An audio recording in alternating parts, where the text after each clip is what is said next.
Welcome everyone to the EOcafe, where the EO community meet. Having a lot of pleasure in maintaining these meetings. Today we're going to talk about the Green Deal Revisited. It's the second time, clearly.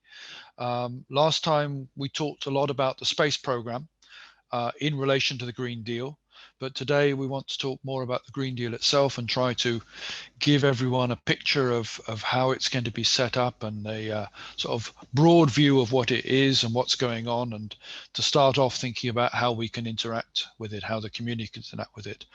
So I'm very pleased to welcome Tassos Kantakos from DGRTD. Tassos is Deputy Head of Unit of the Ecological and Social Transitions Unit in DG Research and Innovation. So we talked today about the Green Deal. Just a reminder on the rules. Please keep your microphones off unless I call you in to speak, which I will do later on. Please, you are welcome to keep your cameras on, depending on your own bandwidth constraints. But generally, if you keep your cameras on, then everyone can see. It's a friendlier atmosphere. We take questions in the chat. Please write the question in the chat. I'll try to follow and call you in at the appropriate time. And you can also use the chat for making comments and throwing in pieces of relevant information. But please try and keep it more or less on topic. The session will be recorded, so people can look at it afterwards or go back and have a look at it. So the Green Deal, it's a massive or major ambition for Europe to become the first climate neutral continent by 2050. With strong intermediate targets at 2030, and all that, of course, with a sustainable economy. It will have many components, and there will be many factors which influence. It will be influencing many different policies of the EU, as Tassos will talk about in a minute. And it's clear that Earth observation and space more broadly will have a strong role to play, both in forming policymakers in the drafting of new legislation and in supporting direct actions associated with the Green Deal, which to meet the overall targets which are being set. And you may be familiar with the Sentinel benefit studies that we're doing, but they're throwing out a lot of examples where this will be directly relevant, from monitoring aquifers and water abstraction from underground, monitoring global water sources, forests, helping manage grasslands, maximize biodiversity, reduce energy consumption. So there are many examples that where Earth observation is clearly going to be an important technology. So R&D will also play a strong role in developing both our understanding and the technology to support the green transition. And so without further ado, I'm going to ask Tassos if he could just explain a little bit to us, give us this high-level picture that I'd like to try to get across about what the Green Deal is and what it means, and lead us into a discussion about how Earth observation can help. Tassos, if I give you the floor, welcome. Thank you very much, Geoff, and thank you very much, colleagues, for this digital hospitality. I mean, it's always better to be together, but this is the moments we are living. But still, it's very important to have technology and to be still able to have meetings like this one. Let me try now to do the first technological thing of the day. That would be to share my screen, and I hope I can do that successfully before we can talk. So I hope it's coming. You tell me if, because I see only part of it. You're not in the presentation mode, but so I will do it now. So you simply tell me. It seems to take some time here. I don't know why.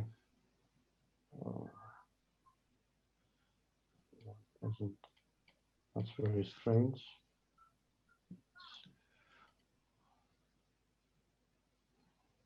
We can probably work with that if.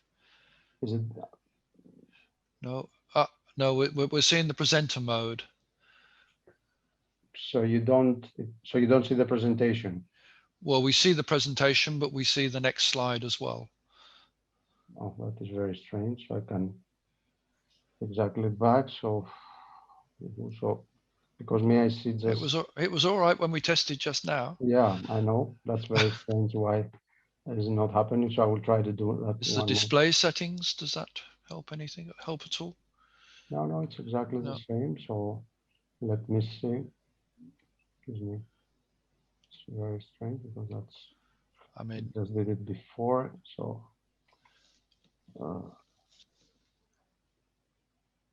If necessary, we can manage like that. So. Yeah, I don't know if I'll try to do it one more time. It's the same, right? You don't. What is better? Is it before or now? Well, it has there. No, that's the same. That's the presenter view again.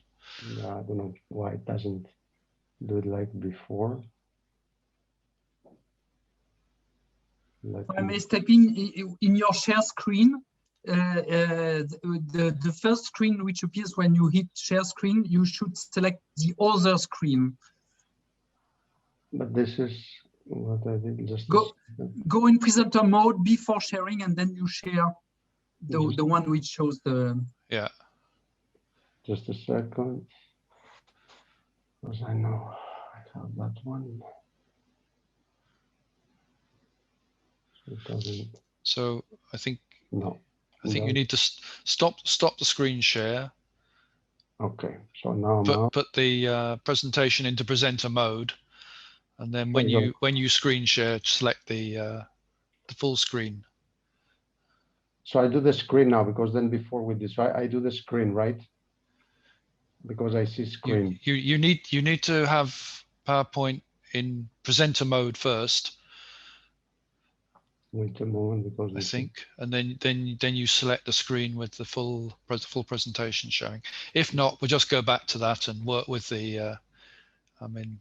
Let me just give me 1 minute to do it again, because I close it again, so we can try one more time. And then we can, if not, we will do the other one. But it's strange with that, just did it 5 minutes before. So yeah, that's right. I closed again the PowerPoint, and I will open it again. So if you can, apologies for that. Let's see how it's going to work now. So I will already. Technology. As we were saying earlier, at least it's better than Teams. Teams is becoming increasingly frustrating. Yeah. So I have it here in presenter mode, but why doesn't?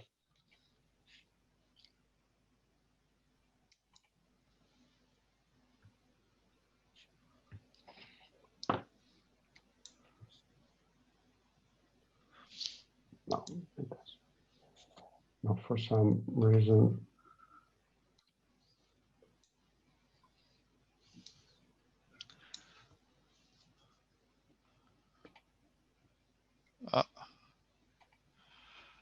Something's happening. No, what? Carry on like that, Tassos. Can you see at least some of the presentation, or? Yes, we can see the slides. You're in presenter mode again, but that's. I don't know why it doesn't take it. I do it and it doesn't. Yeah, we'll just carry on. Like anyway, that. We'll do it like this. In any case, it's about the spirit of the European Green Deal. It's about the broad things, so you are not going to see too many graphs and too many complicated numbers.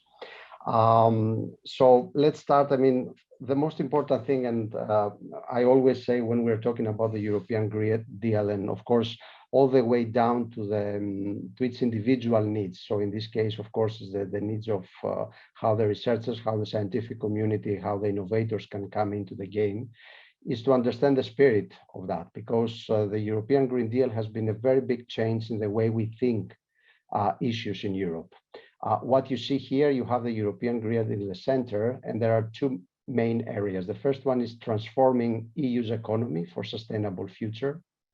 And I think this is extremely important, because up to now, I think we had at least a couple of decades when the whole discussion was about, I would say, between sustainability or competitiveness and economic growth, that it was one or the other. And personally, I think we've lost at least a couple of decades in this discussion because you need both in reality. And I think this is the first realization. That's why we're talking about sustainable future and transforming EU's economy. So the first mistake I see people doing even now when simply applying for or are ready to apply, for example, for grants, or they're discussing the regulation, is that they see the European Green Deal as a new environmental policy of the European Union. And it is much more than that. So that's the first point, which is extremely important, I think, to understand. The second, what you see there in the circle, is leaving no one behind, and that is the social dimension of the thing. We know that we need to transform our society, our economy. When it comes to the climate, for example, area which I know quite well, we are talking about a severe transformation of our own economic system, of our social system. But of course, all transformations in human history, they had winners and losers. We need to make sure that no one is left behind, meaning that we have to make sure that the transformation that we are asking people to follow and to follow that lead, there is a benefit also for them in. So these are the two main messages that in a way make the DNA of the European Green Deal what it is. Around it, of course, it's how you are going to do this. And we're talking about setting deeply transformative policies. So it's not about incremental policies. There are more than 50 policies now, regulations, communications, you name it, as part of the European Green Deal. So this is a huge machinery. It's about mainstreaming sustainability, of course, in all EU policies. So sustainability is not just one policy in itself. It's not only on environment, it's not only on economics, it's on everything. So that's a big task that we have in the Commission to make sure that that moves forward. It's about financing, of course, the transition. You will need money to fuel and at least start the process. And as I said before, it's about the just transition. So the social and economic components of that transitions that they have been, I wouldn't say be out of previous thinking, but I think now they're much more underlined. Around this, you will see three big enablers. I mean, the first one is what we do at the global level, whatever we're going to do in Europe, in many of the areas like climate and biodiversity, for example, they don't matter much because the problem is global and we need to come together and work with our partners globally to do it. So the international dimension is extremely important. We have a second dimension, which is what we call the European Climate Pact. I will come to that in a minute, and is about how you bring together all the citizens, the stakeholders, to make a kind of commitments around what we are talking about here is about the climate. So from school children, from universities, all the way back up to big companies, for example, regions, municipalities, how we can bring everybody together in this game. And last but not least, and what I will talk a little bit more at the end, is mobilizing research and fostering innovation, because we know we will need innovation, we will need new ideas. What we have now can take us only up to a certain step. So here is just to give you an idea of the different areas of the components that we are having in the European Green Deal. There are many of them. Most of them are usual suspects in a way. So it's the clean energy, is, as I said, the climate pact, the climate law, which is relatively new, issues about sustainable and smart mobility, an industry which is becoming greener, not only competitive, but greener. It's about eliminating pollution, better financing of green projects, etc., etc. So this is a little bit our arsenal. This is where we are working to have right regulation and communication out in that period. I will go to some of those. Sorry, Yes? Tassos. Maybe it's better to come out of presentation mode because the side of the slides are not showing like this. So we're not seeing the left-hand side of the slide. That means. How's it now?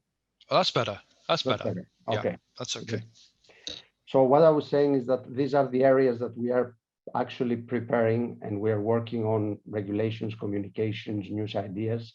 It's a wide range, but it's a very much needed range. And only by looking at that, you can understand what I said before. This is not just an environmental policy. I will go through some of those areas to see what we have in place or what has been already in place. So if we're talking about climate action, for example, climate is one of the main drivers of the Green Deal. We will have for the first time a European climate law, and I think here the symbolism is extremely important. And we're talking first of all about the 2030, so intermediate targets, but more importantly, the 2050 climate neutrality target.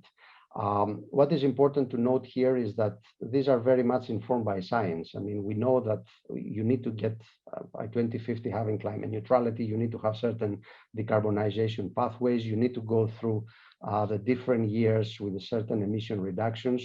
So all this is not just political and socially constructed type of targets, but they are very much embedded in science. And I think this is something extremely important. We have the European Climate Pact, as I said before, so it's about how engaging with people, communities, organizations. Up to now, climate change has been a very difficult debate to have outside science. It has been extremely polarized because it includes values as much as science and business issues. So with the Climate Pact, we hope to mobilize the broader stakeholder community in Europe. We are putting forward what we call Fit for 55 package. So basically what we had up to now, we had a target of 40% reduction for 2030. And we did a new analysis when we were bringing together the European Green Deal. And we have seen that we have to be more ambitious. This is what science was telling us. Of course, going for 40% has been not an easy thing to agree at the Parliament and the Council. To 55%, you can imagine that this is, it's not an easy ride. It has not been an easy ride, but we are very happy to be there. And we think that having this intermediate target will help us very much, if we achieve it, to reach the final target, which is the 2050 climate neutrality. Last but not least is the new strategy we had for climate adaptation. My experience in the institutions, but also in a little bit the scientific community, and my experience in the IPCC shows that climate mitigation has been always the preferred child of climate action. We were a little bit forgetting about adaptation. We still know today that no matter what we are going to do, we will need to adapt. We are already in around 1.2 degrees, and we are already seeing the risks. And this is not going to get better. So we felt that we need to have a new vision about how Europe needs to adapt to climate change as much as, of course, mitigate. So I think this is extremely important to have now climate adaptation communication out and working very closely with the member states that they all have adaptation strategies in line with science and in line with the political targets we are having. Similar things we do when we go, for example, in the clean energy transition. So we know that we need to decarbonize the energy system. That is extremely critical. It's about energy system integration, issues about hydrogen, methane, offshore renewables, the batteries issue. We have now European Battery Alliance, which I think is extremely important. Issues about energy efficiency, the share of renewables. We are going now to 32%, for example, and 32.5 improvements in energy efficiency by 2030. So that's another big package we're having around the energy domain. Similar things in the industry, and here I put together industry and circularity because I think the two things are very much interlinked. As we speak, we are working very hard to have by the 5th of May a new industrial strategy out. That has been a work that it took us at least 4 to 5 months internally, and very heavy work. It's not easy. There are many interests. There are many different industries. The vision is completely different. It's not only about competitiveness. It's not only about Europe first, if you wish, but it's about being sustainable. It's about many other things. It's about having industry that helps also the people, but also the twin, as we call it, transition, both digital and green. So we are trying to change the paradigm, if you wish, also with the big industrial players in Europe and how they fit, of course, globally. Before that, we had the circular economy action plan. So those two are going hand in hand. A big renovation wave. I mean, we have already renovation in Europe, but what we have calculated is that we need at least to double that renovation rates. These are not good enough for the political aims we are having. And of course, we know that that can create also new jobs. And this is a new market as well. And last but not least is what we call a new European Bauhaus. Those who have been more involved in architecture of the past, and especially in Germany and in other countries in Northern Europe, they know the Bauhaus movement is about being both aesthetic correctly, but at the same time sustainable, inclusive, and create, let's say, better quality of experiences. This is a project which is the last one, which is very much in the heart of our presidency. Has initiated this, and we had last week a big conference on this issue. Ecosystems and biodiversity and farm to fork, I put them all together simply because I think there are many links between them. We know biodiversity is the new climate crisis, as they say it. It's becoming more and more difficult to target. So we see the outcome from the IPBES and the results we are getting from the scientific community. Unfortunately, the numbers are very worrying, to be honest. So here we need to think very closely what we are going to do, and we try from our part as Commission to elevate the biodiversity issue at least at the level of the climate issue in terms of discussion, of discourse, and of strategies. So we have a new EU biodiversity strategy. Again, 2030 is for us the target, but very much related to that and linked is the farm to fork strategy. So how about your food systems are being also sustainable, organic farming, sustainable food production, labeling, food waste, and last but not least, of course, how you empower the consumers, how you make them part of the whole game, and they are not just people who go and buy things, that they are part of the whole exercise. So that's another big part of the European Green Deal. There is a lot of work that is happening there. We are happy to have all of these things out. So the biodiversity strategy, the farm to fork strategy. So we are now very much into this implementation phase in this. Mobility and zero pollution. Mobility is one of, I call them hard nuts to crack in the climate debate, at least. When we talk about road transport, for example, is an area that we know goes the other way from the Paris Agreement. Emissions are always increasing. Aviation will be very difficult to decarbonize and green. These are sectors that they have very long time frames or in terms of investments, for example, in terms of needs for research and innovation, in terms for returns to investment as well. So they're very difficult to decarbonize. So there is a lot of work to be done there. We're bringing forward the urban discussion, and we're having, I will talk a little bit later about the missions, the target to go after 100 cities in Europe to make them climate neutral by 2030. I think this is extremely important. How many zero emissions cars we should have in Europe, for example, how we upscale the existing fleet. But as I said before, some difficult sectors, marine vessels, for example, and the aircrafts are becoming difficult, but there's no other way. We need to make also those sectors green. Aviation now will be part of the ETS. And I think this is another important chapter in our discussion. Of course, related to that is the whole pollution discussion. Sometimes we tend to forget about it or to think that it's something disconnected from the discussion on climate or on biodiversity or food. It's not. And we are working now, we are close to have out this zero pollution action, hopefully in May, if everything goes okay. And it's about human health, of course, but also about the environment, air, water, soil pollution.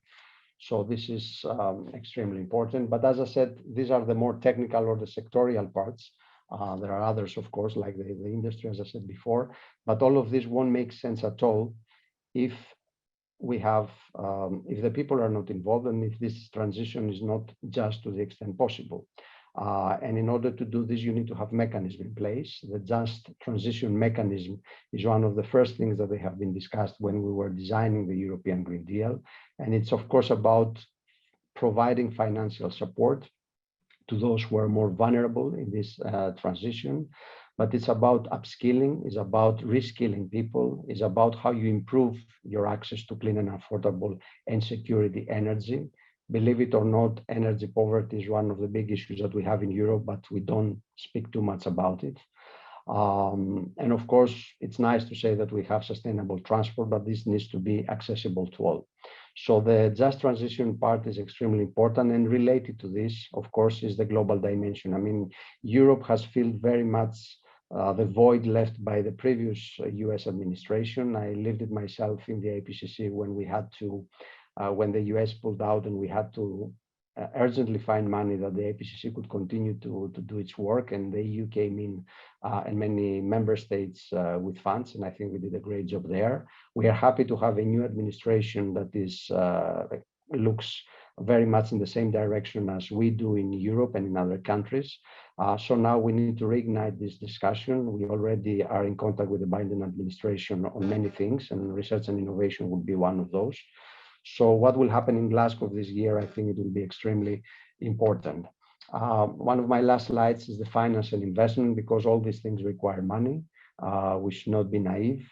We also should understand that Europe, I mean EU in itself, or will require to pull its resources together. So whatever money we have at what they call Brussels level is only a small portion of all the money that we can pull together in Europe.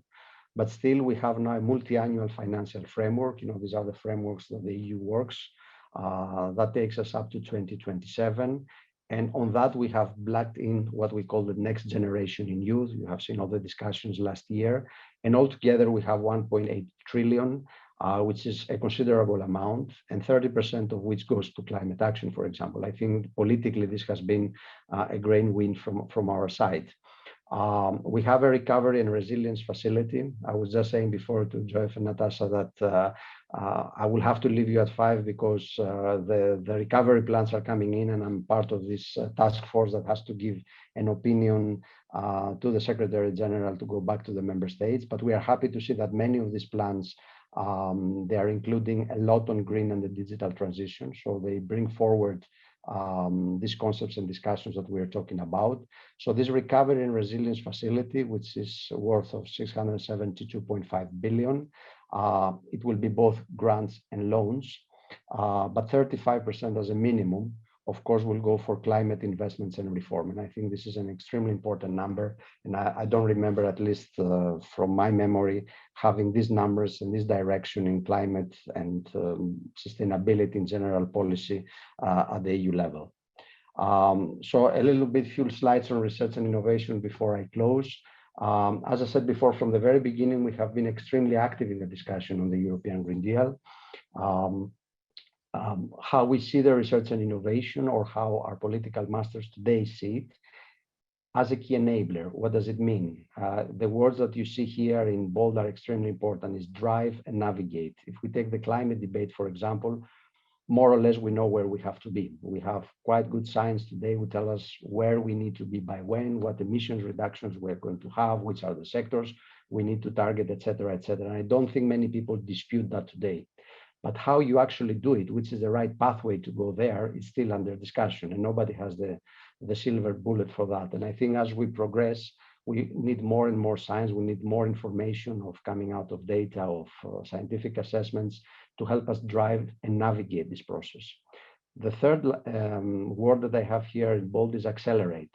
I think if we learn something, well, we learn many things, I hope, from the COVID crisis. But one of the things we've learned is that when your trains, planes, and automobiles are all down because of the crisis, or most of them are down, the emission reductions that you get out of it are not comparable to what you need, which means that the challenge to meet the climate targets of the Paris Agreement is still extremely enormous. I think more or less a back of the envelope calculation tells you that you need to have at least 5, if not 6 times more higher decarbonization rates that you have today if you really want to go to the 1.5 degrees. So I think research and innovation has also this accelerate and this catalyst type of role to play in the whole transition, because I believe regulation itself is extremely important, but by itself is not sufficient. And we see research and innovation, I put it here myself, as a policy of opportunity. This is how I always try to say to people, because it's a positive meaning about the future. This is what technology and what innovation and what science has done to humanity for decades and decades, and I don't think now it's going to change. And I think that's why we play a key role in climate neutrality by 2050. 35%, of course, of Horizon Europe still will go into climate solutions. I think this is great. We follow up on Horizon Europe on that. Already in Horizon 2020, we had the Green Deal call of 1 billion. This is money usually coming from third countries, which is a kind of an addition. So the fact that we directed all this money for this goal just to test how Horizon Europe will look like, I think it was a very important exercise. I can tell you it has not been an easy exercise. My unit has been coordinating this. So to find out the billion and how you spend this billion in 3 months is not the easiest thing to do, but the experience gained was tremendous.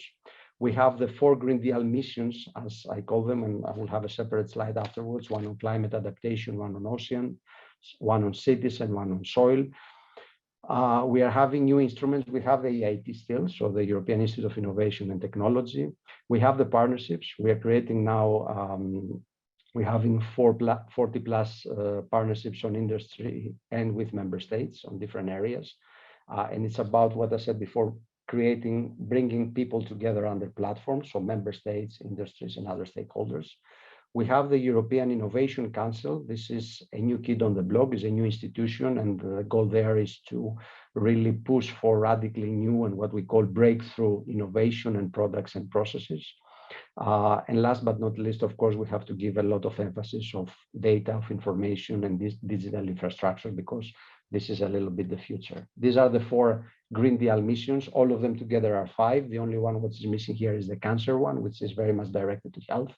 But if you look here, the 4 that we have, they're very much related to sustainability. It's about climate, it's about climate neutral and smart cities, as I said before, about soils, about food, and last but not least, of course, about oceans.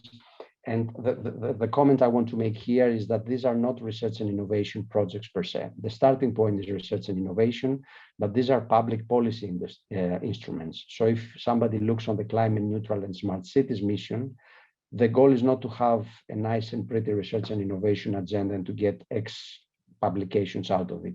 It's about to reach together with other policies together climate neutrality in those 100 pilot cities that they will apply in Europe. So it's very much delivering results through science, research, and innovation. And this is a new concept, I will say, that we are piloting, if you wish, in this new framework program, and we didn't have it, I would say, at least not as evident in previous framework programs. And I will close with this slide. It's a little bit the European Green Deal call, as I said before. The reason I'm leaving you with this slide is not for the call itself, but in terms of what we did, but is why we did it. As I said before, it was a test bed for us, because this type of calls are the calls that we are going to see more and more in the new framework program, the Horizon Europe. This has been under Horizon 2020. We don't have Horizon Europe still out in reality. But we decided to go through that in the last call of Horizon 2020 to test a new concept and how you do cross-cutting type of research, how you put research where your policy needs are. We have other areas in Horizon Europe when we can do bottom-up research or bottom-up innovation, as I said before. This is a different type of instrument. This is under the Pillar 2, will be under Pillar 2, where the missions will be also in Horizon Europe. And I think those who participate or will participate in this call will get a very good flavor of how most of the calls, or many of the calls of the new framework program will look like. So this is a little bit why I leave you with this slide. And of course, in this call, we had the sectorial part. So of course, we had calls around hydrogen, about energy integration systems, about more smart mobility, about food system. But we had also 2 areas which are cross-cutting, or we call them horizontal. One is the strengthening the knowledge. I think it's still important for us, and this is the message I want to give to you here, that strengthening knowledge is something that many people or many politicians or policymakers tend to forget about it. They think that we know everything about it. This is the case for climate change. We know everything. Let's go and implement. I wish it was like this, but unfortunately, nature gives us surprises every day. So I think we still need to be there. And that's why communities like yours are extremely critical, extremely important in the future on that.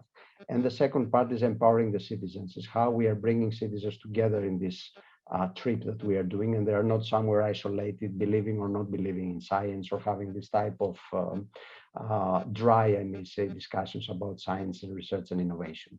So that's a little bit what I wanted to say. It's, as I said, it's the brief overview. You can understand, or I hope you can see that the European Green Deal, it's a major machinery. It's a major political initiative from the Commission. Is together with the digital initiatives that we are seeing from our colleagues in DG Connect and others, I think are the two heavyweight policy initiatives from this particular commission. And whoever follows the speeches of our president, for example, you will see that she always refers to green and digital transition, even at the highest level of speeches. And I think for us, it's good news. It's good news also for all the communities that for years have been working on climate, sustainability, environmental issues, because they are now embedded in a much broader and a more political discussion than they used to be in the past. So with this one, I will stop here and thank you very much. I give the floor back to you. Thank you, Tassos. Thank you. Can you just go back to the last slide again? I mean, overall, I'm very pleased to see really some challenging numbers, and it's something we've been looking at as well. Is the how can you measure these policy areas and these the impacts in the different policy areas? So I'm pleased to see those targets being set out. Of course, in this last slide, I mean can you just clarify for me? So you've got the major cross-cutting call to provide innovative solutions, and then the call addresses. So under the cross-cutting call, there will be the 8 thematic areas and the 2 horizontal areas that you identify. Is that the right interpretation? Exactly. We had a lot of discussion, as you can imagine, when suddenly you say to colleagues, we have 1 billion and we want to spend in that direction. Everybody wants to come in, and you have to put a little bit of order. And you have some principles. So we thought that the safest way was to follow the European Green Deal structure. So that's why you will see that 8 areas, fine. But then nowhere in the European Green Deal per se, in terms of regulation, for example, you will see strengthening of knowledge or empowering the citizens directly. But when we were designing this, and I forgot to say one very important thing, which also is going to be reality in the new framework program. Up to now, the process was that DGRTD being in the center, of course, of the European research and innovation debate in the Commission, was drafting the calls, right? That was our job. There were a few exceptions, or we were co-drafting things with DG Ener if it was on energy, and MOVE if it was on mobility. We have abandoned that practice because nobody is an owner of a budget line anymore. It's not going to be an owner in the future, which means that for every call, and especially this is important for the cross-cutting one, so you're talking about mobility, but not necessarily of DG MOVE call of a particular DG. We have created drafting groups represented by all Commission services. So it's a very, how can I say it, we call it a co-creation exercise. And this is another way to bring together one hand people who work, let's say, in DGRTD and others, which have a very strong technical capacity or scientific capacity. They have been there with us because of that reason, with those colleagues that they have, let's say, better understanding on the policy needs, because the two worlds need to come together. And I'm not saying one is better than the other, but you have to put them together. And of course, that makes the process not easy because you need to have agreement. But at the end, the product is better, I think. It's quite revolutionary in breaking down some of the pillars.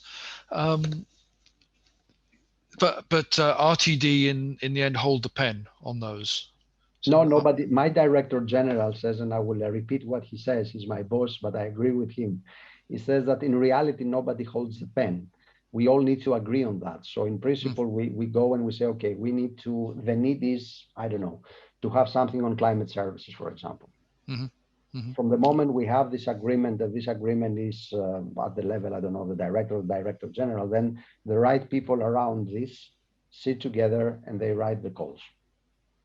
So it's really a co-creation exercise. People need to agree on that and come forward with something that they agreed to the hierarchy. And the hierarchy is not a separate thing. We have a panel of all directors responsible who have to agree on that. So they also have to create. Our bosses have to co-create. And the Green Deal call, which you mentioned, launched in 2020.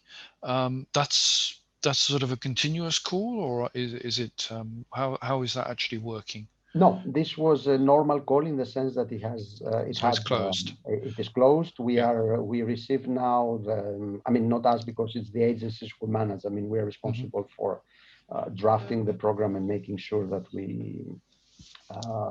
that it arrives safely, let's say, to the agencies. The agencies now have to do, the executive agencies, the evaluation of the projects, and then together with us, of course, there are reserve lists. You know, the process is what it is. So this is the last call of Horizon 2020. And we are already now preparing. I mean, we have it ready, actually. We just need the political confirmation of the first calls of Horizon Europe for the first 2 years. So this is where we stand a little bit in terms of programming. Yeah, okay. That's important to understand. Can you go back to slide 13? Because there's a question from Emmanuel Mondon related to that and the data and digital infrastructure. Emmanuel, do you want to phrase your question?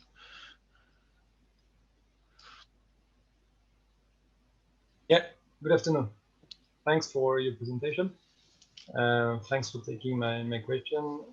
So it's related to the last point, data and digital infrastructure. Would you be a bit more specific regarding this, please? I was thinking about European Green Deal data space and Gaia X. And as a side note, I attended yesterday morning to an event organized by the French Regional Hub, the Gaia X French Regional Hub, focusing on the Green Deal data space. And it was interesting to see what we could include in the Green Deal data space and what are the links between this one and all the others. Agriculture data space, health data space, smart cities data space, industry data space, and so on. So yeah, I'm interested in learning more from you about this overall data and digital infrastructure topic. Thanks. Yeah, from my point, I mean, I will have to disappoint you. I'm not an expert on data, so it's other colleagues in other things. I mean, I have been responsible for drafting the whole European Green Deal thing. So I understood that you are going to have people in subsequent meetings to go very much into the details. What I can say from my side, and it's a more general thing on this, is that the issue of infrastructure in general, I mean, here we're talking about the digital. It has been something, especially in DG Grow, these are the DGs that they're running, and DG Connect, they're running very much this type of structure, but also to some extent in DG RTD. I wouldn't say fragmented in the past, but I have seen myself communities who are somewhere over there, they're doing excellent job, but somehow the link with the actual policy or with the actual services is not there. I mean, I'm coming very much from the climate debate myself, so I don't know this very much. But what I have seen is that you have a lot of data, you have a lot of information. Everybody talks about climate services, for example, how this can help moving forward also the economy. But there is a big gap. Is nobody knows how to do this translation. This is a big problem we're having in Europe. The translation of information, of data, of everything that we're doing, even from technologies down to innovation. And personally, I see a misconception of innovation in discussions in Europe. I have many colleagues who are telling, yes, we innovate, we innovate. And when I ask them, what do you mean by innovation? They tell me, we have a new technology out, or we have a new system out. And when I said to them, where is out? Is it in your laboratories out? Is it how much money you make out of it? Just to be blunt. So they don't have an understanding that innovation is something that is, I always say innovation is a great idea somewhere embedded in the marketplace, right? This is the moment when you have innovated. We have seen a big gap in the climate debate that everybody was talking about climate services. I have been I remember in WMO in discussions about climate services years ago, and I have seen all the national Met services saying, this is how much data we have, this is what we are producing, this is data, this is data, this is data. And then I have the scientists on the other hand, and they tell me this IPCC says this, the IPCC says that, this project did this project did that. And I don't know how many farmers can make sense out of it. I've never met any farmer who can make sense out of this discussion. So the problem we are having here is how all this, the data or the digital infrastructure is put in place in a way which is connected with the final need. The final need is really to get something out of it, not to be there. And it's a very difficult problem. And that's why I know there are colleagues in DG Connect that are working into this, in DG Grow. So how you link all this wealth of data, of infrastructure to support, here we say support of the ecological transition. You will see when the program will come out from the Horizon Europe, we are going to talk a lot about how you add value. There will be many calls about how you add the value of the Earth observations, for example, or the environmental observations. And this is a very difficult thing because you will need those who have the innovation capacity to be very good in technologies. It doesn't mean that you're a good entrepreneur. This is a lesson I think we learn very hard in the market every day in Europe. I mean, we all use iPhones, we all use Amazon. None of these companies have created any technologies themselves, right? It was the business model who created the value out of it. So we need, the gap there is also in terms of skills. It's not enough to have the infrastructure, not enough to have the data. You need to have the people who have the vision. These are the innovators who connect the different things that they can make value out of it because they create a service at the end of the day. So again, for the technical parts, I must admit you will need to have somebody who are in these discussions. Myself, I'm not in these discussions in digital infrastructure.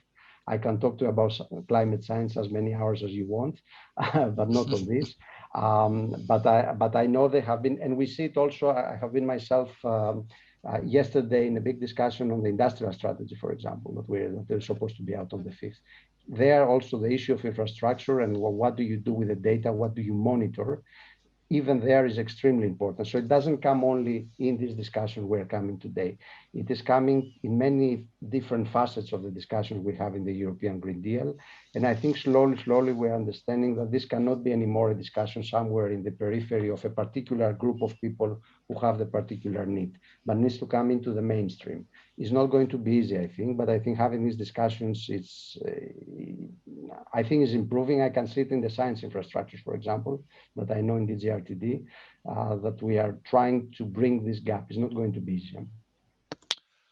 Yeah, I mean, I can, again, looking at this slide with all these different organizations and instruments in the mix, I'm wondering how it's all going to be, how it all fit together and how it all be sort of forced together.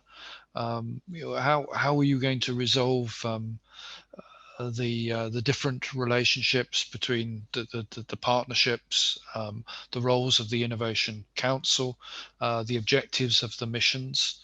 How's that going to be? Well, I guess it's about governance, but how will that be organized? Is there any thoughts on that? Yes, well, what will require definitely is more horizontal coordination in terms of policy. This is one of the things that you need to do things differently. So we cannot operate anymore, as I said before, as DG RTD, DG Agri, DG Connect, whatever.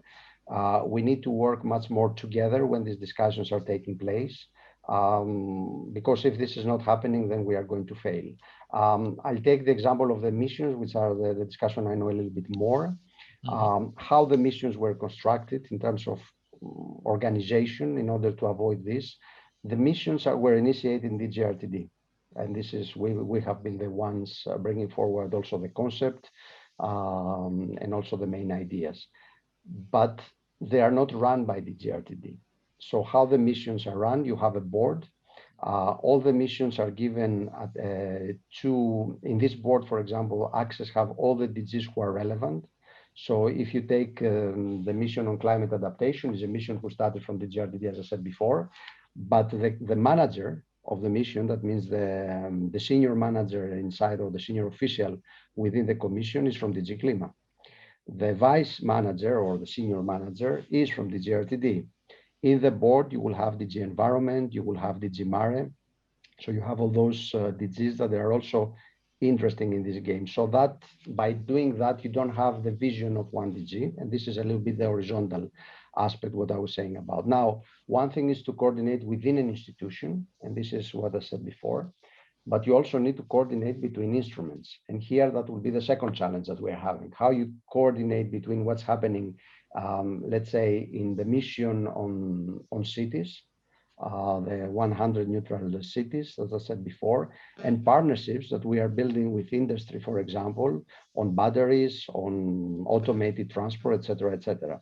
So we need the second level of interaction between the different instruments. And then is the third level, which to me is the most challenging one, is how we bring into this game and we interact more efficiently with the member states, because a lot of work is done in the member states. We should not forget. I mean, this is not EU is not Brussels. So the initiatives that are happening in the member states, if we take, for example, the smart mobility, somehow they need to come and integrate it in the mission, in the partnerships which are related to mobility or any other instrument. That's why, for example, in the mission on cities, the way we want to move forward is that those 100 cities, they will need to come forward with a very clear plan, and then it will be a kind of a contract with them. Contract, don't take it in a very legalistic type of thing, but it will be a commitment from their side. So by doing that, we are linking the EU level, we're linking the different, let's say, parts of the Commission, so the EU level here, and then you're linking the regional level. Here is the cities, for example, but we won't only need the cities, we will need a commitment from the member state of the particular cities. So we try to do the linking like this, and horizontally, as I said, between the different instruments. We are experimenting with this. We're doing it for the first time, but that's what innovation is about. If you knew exactly what you were doing, it won't be called innovation, as it was said by somebody. Well, you can exchange innovation with research. That was a quote from Einstein on research, but I think it applies also for innovation. So it's a new territory for us. I mean, I'm not saying it's going to be easy. We have been working on the missions, for example, the concept, the last 18 months. So it's not something new. We still see the difficulty, the struggle. We see the difficulty when we try to bring that to the level of the member states. I must say that the cities in this particular case are more progressive and more easier to come into the game. But I guess this is an organizational issue. But I don't see any other way moving forward. And it's not only about this policy or the missions. I think most of our policies we're having today, they are so cross-cutting. So this horizontal type of coordination needs to exist, and forget the way we were doing, the typical ministries type of thing, which they work in isolation, also in member states, also at the EU level, also even in departments within cities. It's a challenge. It's an incredible challenge you've set yourselves, or set us all. I think that's clear. I think the mission approach is really interesting. I like it very much. I think still to see how that's going to cut across and work across these different. Well, when it comes to the programs and the policies, I think that's incredibly challenging. You mentioned industrial policy in there. I mean, I guess there's a lot of interest from the sector about how our sector, the EO sector, the space sector more broadly, but particularly the EO sector, is reflected in the thinking on industrial strategy. Are you close enough to that to be able to say something, or is that sort of outside your area of remit? The debate on the new industrial strategy has been a very political debate. So from us, our services, we have, of course, provided our input, but you can understand that the political sensitivities are enormous. For example, you need to have big dilemmas to resolve. Is it Europe first? Is it relocalization? Is it resilience versus competences? Competitiveness, sorry. There are many things. So it has not been an easy exercise. It's my colleagues in DG Grow that they lead this, so it's not DG RTD. How we design it in a way that together with what we say support communication, so the more political part of the communication, is going to be an extensive set of staff working documents, so the more analytical work. For the time being, there are 3 designed, and much of the work we have done at the technical level, that's the only thing I can say for the time being, is that to reflect about how 14 industrial ecosystems, because it's about ecosystems at the end of the day, it's not a particular industry per se, may or should look like under this industrial strategy. So there we try to bring together studies, numbers, assessments, why these ecosystems, how they will work better, how they benefit for more integration at the European level. So later on, when we have, hopefully at the 5th of May, if I remember correctly, now is the new day for adoption at the college. When this communication is out, means that the staff working documents are also adopted, then the implementation, I wouldn't say will be easier, but at least we'll have much better guidance for the implementation, because colleagues can look into those 14 industrial ecosystems and see how they're going to work. From our point, from DGRTD, we are working also to have pathways for industrial ecosystems for decarbonization, for example. That's not the only ones we are looking for. So we are trying to see how we can be of help later on to certain industries to come with a vision of how research and innovation can help them, or how we can help them through research and innovation in this trip that they need to do for decarbonization. There are certain industries which are extremely challenging and important. We know which they are. If we're talking about clean steel, for example, this is not an easy one to play with, but also others. So this is what I can say. I have seen the communication, but of course I cannot say anything now. You can wait on the 5th. Yeah. But this is a little bit of the thinking behind that. And of course, it was one of those, if I may say, areas which of course are extremely important. They have been big debates over the last 5 years, I think, also because of certain views. Let's say the previous US administration has certain views about how you do industrial policy. And of course, people thought differently or the same way here in Europe. But more importantly, it was the European Green Deal who changed the scene, because that became the focal point. And around it, as I said before, there are a set of policies, and there is no point having the industrial strategy out of such a type of a European Green Deal discussion. It's part of it. It is about sustainability. It is about competitiveness. I think it would have been a great mistake not to have a new industrial policy to reflect, as all the other policies are reflecting, this green and digital transition. It's not going to be only the green. The digital is a very strong part of this industrial. So I want to make that point here. Myself, I'm more on the greening side of things. My colleagues in Connect are doing it, but there is a very strong element on the digital there, and there are very, you can imagine, there are many difficult and political situations to resolve. But I think it will be one of the most important policies coming out definitely this year out of the European Commission. I mean, it's certainly important for our sector. I think one of the challenges we have is that the information, the data that's coming from use of Earth observation and use of the satellites is so broad in application that it's hard to maintain a focus within the digitalization agenda. I hope that we can achieve that, but it's a big challenge. Can I just Irena Benito was making a comment about the skills agenda. Irena, do you want to come in and make a comment just finally before we wrap up? She's not there. She's left. Okay, thank you, Natasha. I couldn't see. So at that point, I'm going to close it down. Tassos has to leave. Thank you very much for coming and giving us this this overview of what's happening.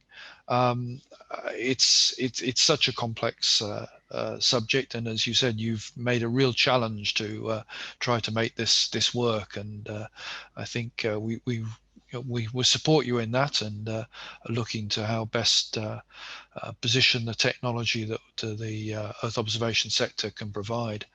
The reminder to so at that point, Tassos, may thank you very much. I know you have to leave, so I'll let you go off and wrap up with everyone else. Natasha, can you go back to the slides? Thank you very much. Thank you again. There will be a recording of this, and there will be as usual, we produce a blog which just tries to summarize the discussion and the findings from the call. One final point, if I may say, because all of this now goes into, very much of this goes into this implementation phase. Yeah. Up to now, we worked very much on this design phase. I mean, at least myself in this year have been in some of these elements very heavily involved on the R&I component, but it's very much the design of things.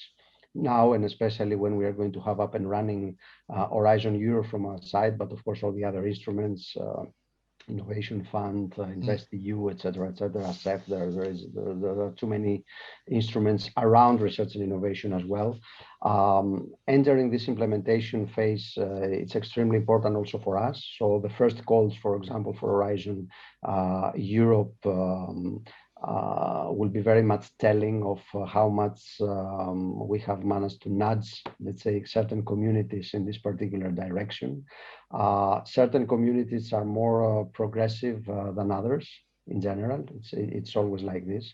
But it is, I have to say, and this is a big thank to you as well as a community, because over the years, myself, I said, I'm not a space person per se, but working, of course, many years on climate. I mean, the links are obvious with data, with information you get from space, etc., etc. And it's always a great help to have communities like yours also putting the pressure as outside stakeholders to our political masters. It helps a lot, but it also helps us. And of course, the input we are going to receive from you during the implementation, I'm talking about Horizon Europe here because this is my expertise, let's say, but also on other instruments will be extremely important. It's a long ride. As I said, we're going up to 2027. So this will be only the first calls. It will be only the first experience. And I'm pretty sure we can all do better afterwards as well, or learn from that experience. But please, first of all, apply, be part of it, be part of the discussions whenever you have the chance, not only in Brussels, but also at your member states, within your communities. And please come back to us when the implementation will start, when you will participate in projects, when you will participate in other types of discussions with your feedbacks, because for us, this is extremely important. I mean, we need to make that happen. We need to make that work. And it can only work if we all do it together. And we're certainly here to facilitate that process. And you know, if there's anything that we can help with or provide comments on them, we're very happy to do so. We obviously work quite closely with your colleagues in Gilles Ollier and Marianne and others in that unit. So you know, again, thank you for that that view. Thank you. And yeah, we'll stay in touch, and don't hesitate to come back to us if there's anything, and you know, we'll come to you if we have further questions. Excellent. Thank you very, very much. Have a nice evening. Thank you all. Thank you. So that's basically the end of the structured part of the EOcafe. There's a couple of messages to give that Natasha will throw up in a minute about the Expand EO and Fire Forum on the 16th and 17th of June. So that will be... in principle, my presentation should be there, but now it should be the case. Okay. You need to regain control, Natasha. So next EOcafe. May is a strange month. There are many holidays and days off. So the next EOcafe will be on the 27th of May. So in 4 weeks' time. We're working with the EA, the environmental agency. So there should be the subject will be about the planning, the calls, the activity, particularly under the Copernicus Land Monitoring Service. So what the evolution is, what's planned, and what changes we will see. So that will be the 27th of May. Look out for information on that as we get closer to it. And then in June we have Expand EO. 16th to 17th of June. Information starts to become available on what that will look like. Please pre-register so to make sure you stay in contact and get the information. And it should be an exciting meeting. We really hope to have a physical meeting for this, as I'm sure most people do. So we have to organize it as a virtual meeting. But nevertheless, the goal there is to really focus on users, really bring a number of different user communities into contact with the Earth observation community, and to explore the needs of those different communities, which of course is also a goal of FIRE, which is why it's Expand.io and the FIRE Forum. Okay, that brings us to a close for this EOcafe. Thank you all for coming along. I hope you found it useful. I hope you now have a better understanding of how the Green Deal will work. I can understand that there are still a lot of questions around it. And I think we hear that the Commission themselves are trying to get to the bottom of some of those questions as well. So it's a subject that we will come back to. We'll drill down in different areas as we can. If you have particular topics you want us to explore, as usual, let us know. And hope to see you again in 4 weeks' time. Anyone who wants to stay on the call, please feel free to do so. We now have the sort of the even more informal part of EOcafe. Anybody can just chip in and talk and throw in questions or hellos or whatever it is you want to say. So I'll shut up there and see if anyone else wants to say anything.